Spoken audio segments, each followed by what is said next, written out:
కోటలో వైఎస్ఆర్ ఆసరా 4వ విడత చెక్కుల పంపిణీ కార్యక్రమాన్ని నిర్వహించారు. ఈ కార్యక్రమానికి ముఖ్య అతిథిగా ఎమ్మెల్యే కడుబండి శ్రీనివాసరావు పాల్గొన్నారు. అనేక సంక్షేమ పథకాలను ప్రవేశపెట్టి 199% పథకాలను అమలుపరిచి నేరుగా వారి ఖాతాల్లో జమ అయ్యేట్టు చేసిన ఘనత ఒక్క ముఖ్యమంత్రి జగన్కే దక్కుతుందని అన్నారు.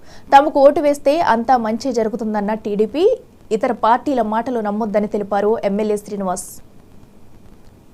ఈరోజు మా శృంగవరపుకోట నియోజకవర్గంలో శృంగవరపుకోట మండలంలో వైఎస్ఆర్ ఆసరా డ్వాక్రా రుణమాఫీ 4వ విడత కార్యక్రమం ఈరోజు ఎంతో సంబరంగా చేసుకున్నాం.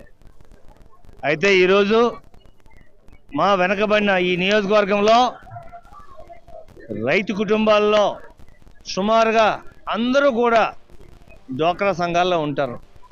అదేవిధంగా మొత్తం ఉపాధి హామీ పనులు చేసుకుంటూ ఉంటారు. ఈ కుటుంబాలన్నీ కూడా జగనన్న ముఖ్యమంత్రి అయిన తర్వాత మేము పేదరికం నుంచి బయటకు వస్తున్నాము.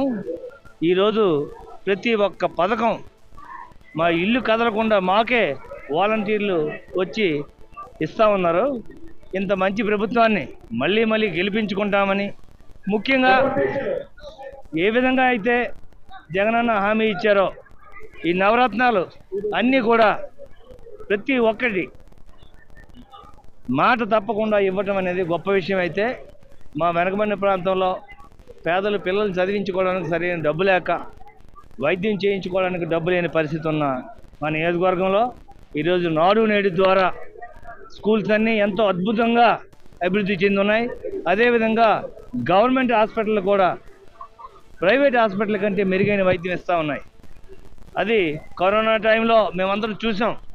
కరోనా ఫస్ట్ వేవ్, అదేవిధంగా సెకండ్ వేవ్ థర్డ్ వేవ్లో అయితే గవర్నమెంట్ హాస్పిటల్కి వెళ్ళిన వాళ్ళు ఎవరన్నా కరోనా నుంచి బయటకు వచ్చారు, కానీ ప్రైవేట్ హాస్పిటల్కి వెళ్ళిన వాళ్ళు అందరూ డబ్బులు ఎంతో ఖర్చు పెట్టుకుని చివరికి రోగం నయం అవ్వకుండా చనిపోయిన వాళ్ళు ఉన్నారు. ఈరోజు గవర్నమెంట్ హాస్పిటల్ ఇంత